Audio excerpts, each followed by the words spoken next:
Todo mundo diz que esse homem é amaldiçoado, feiticeiro e filho do diabo. Mas ele é capaz de ir até os confins dos mares para resgatar um navio, mesmo que ponha em risco a sua própria vida. E tudo isso por causa de uma mulher, que ele está completamente apaixonado. Você diria sim para este cavalheiro cuja fama é tão contraditória?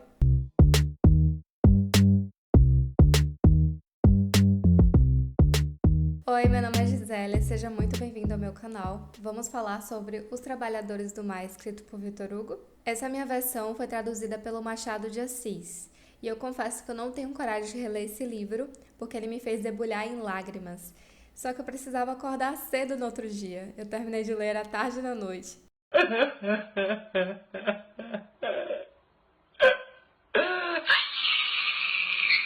Daí fica a minha recomendação para você. Se você for ler esse livro e estiver perto do final, não leia de madrugada. Antes de falarmos sobre a história, gostaria de conversar com você sobre o contexto da obra, mas de uma forma bem breve.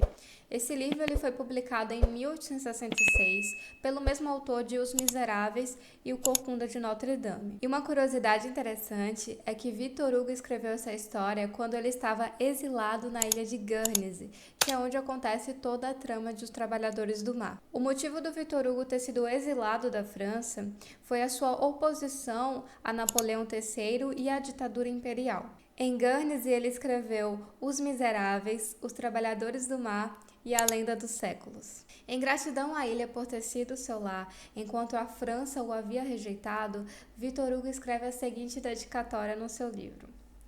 Dedico este livro ao rochedo da hospitalidade e de liberdade, a este canto da velha Normândia, onde vive o nobre e pequeno povo do mar, a ilha de Guernsey, severa e branda, meu atual asilo e meu provável túmulo. Essa história conta sobre um homem chamado Gilliatt, de origem incerta e um passado nebuloso. Conta-se que ele havia chegado na ilha de Guernsey com uma mulher. Só que as pessoas dividiam-se sobre quem seria essa mulher. Alguns diziam que era a mãe dele, outros diziam que era sobrinho, neto, mas ao que tudo indica na história, ela era sua mãe. Para piorar os comentários sobre eles, aquela mulher, ela havia comprado uma casa. Só que essa casa, ela tinha uma má fama. As pessoas achavam que aquela casa era mal assombrada. E ali naquela casa eles viveram de uma forma muito solitária. No livro fala o seguinte: envelheceu a mulher, cresceu o menino. Viviam ambos sós. Todos fugiam deles, mas eles bastavam-se a si próprios. Loba e filhote lambem-se mutuamente.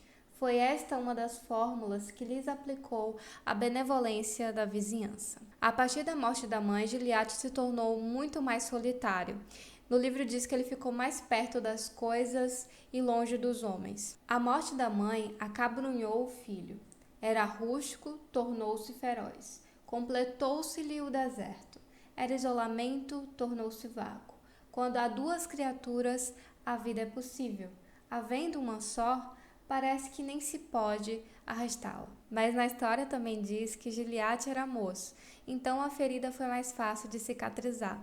Até porque, diz o seguinte, naquela idade as carnes do coração tornam a unir-se. Mas qual era o ofício de Gilliatt? Faz o favor de se sentar aí que eu vou ler essa lista. Pescador, marceneiro, ferreiro, fabricante de carros, calafate e mecânico. Basicamente uma Barbie com inúmeras profissões. Oi, gente, eu tenho que ir. Muita coisa pra fazer hoje. Deixa eu adivinhar, vai ser veterinária, DJ e estilista de moda. Na verdade, instrutora de pilates, chefe de mergulhadores e consultora executiva profissional de negócio. Sim, forme-se na Escola Técnica da Barbie e seu currículo vai ficar igualzinho ao meu. As pessoas da ilha achavam que ele era feiticeiro, outros diziam que ele era filho do diabo, enfim, a fama dele não era nada boa. E tudo isso por causa de preconceito, porque ele morava em uma casa que as pessoas diziam que era mal assombrada, pela sua origem incerta, porque ele tinha um conhecimento avançado em relação ao mar, ao tempo, plantação, máquina, ele era completamente engenhoso. E também porque ele era pouco sociável. Quase um bicho do mato. Devido a esses fatores, Gilliatt torna-se um homem excluído daquela comunidade, apesar deles não terem nem tentado conhecer de fato quem era o Gilliatt e nem se darem a chance de se aproximarem dele para tirarem as suas próprias conclusões. O que não é muito diferente do que a gente vê nos dias de hoje, não é mesmo? Em um certo dia, Gilliatt se apaixona por uma moça chamada Déruchette. Déruchette. Acabei de descobrir que falei o nome do protagonista errado. Gilliatt. Não tem nada a ver com Gilliatt. Esquecem, deletem da cabeça de vocês. Em um certo dia, Gilliatt se apaixona por uma moça chamada Déruchette. Essa moça é muito bonita e sobrinha de um homem chamado Lethieri. Segundo o Google Tradutor, é Lethieri, mas outras fontes falam que é Lethieri. Então, você escolhe. Lethieri é um homem muito rico e toda a sua fortuna veio praticamente de um navio a vapor, no qual ele apelidou de Durande. Sim, Durande é o nome do navio. A Durande, ela transportava pessoas, mercadorias, e ele tinha um amor roxo por esse navio. Só que ele também era muito mal visto pela comunidade. Como era o primeiro navio a vapor que aquela ilha tinha visto, as pessoas olhavam para aquilo como se fosse obra do diabo. Como é que pode um navio ter vapor? Lethieri cuida da sua sobrinha como se fosse sua filha, mas ele chega a dizer na história que o capitão da Durande deveria ser o marido da Déruchette. Então, resumindo, Lethieri só tinha olhos para Déruchette, a sua sobrinha, e para Durande, o seu navio. Logo nas primeiras páginas, o Lethieri chega a ser traído por um funcionário que rouba uma quantidade considerável de dinheiro. Mas isso não é o suficiente para quebrar Lethieri financeiramente. Só que esse personagem, que é chamado de Rantaine, eu acho que é assim que se fala, ele é importante para a história porque ele vai aparecer de novo, então fiquem ligados. Diante de uma circunstância que é o plot twist da história, Gilliatt embarca em uma aventura para tentar resgatar a Durande que está naufragada. Tudo isso para conseguir se casar com a Déruchette. A partir daí, vemos uma batalha intensa entre Gilliatt e a natureza.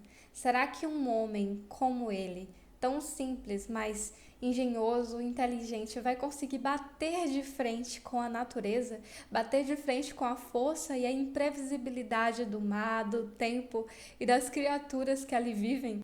Me recuso a dar mais informações para não estragar a sua leitura, mas posso garantir que tem plot, tem surpresa e tem lágrimas garantidas e uma escrita belíssima do Victor Hugo. Mas peço que você se atente a tudo na história, porque os personagens, eles são importantes e eles também estão interligados. Inclusive os contrabandistas, que é mencionado na história, que fazem contrabando de mercadorias e pessoas. Esse livro ele possui uma prosa poética e é bastante descritivo. Confesso que em alguns momentos da história eu senti que não estava fluindo muito, estava ficando um pouco arrastado, mas depois você consegue engatar na história, é envolvido pela trama e fica bem difícil de largar o livro. O livro tem bastante metáfora, referências, termos náuticos que eu recomendo que você pesquise para entender melhor, caso você seja um leigo como eu. Apesar de eu ser formada em 700 episódios de One Piece, eu fiquei boiando quando li alguns termos técnicos. E você teria coragem de enfrentar o mar, assim como Gilliatt, pelo amor da sua vida?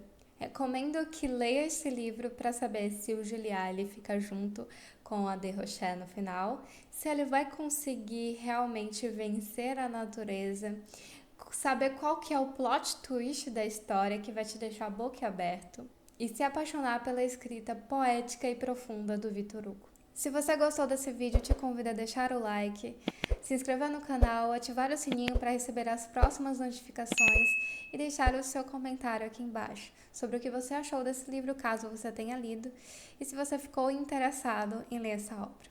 Vou deixar o link desse livro aqui na descrição, caso você também tenha interesse de comprar. Obrigada pelo seu precioso tempo e até a próxima leitura.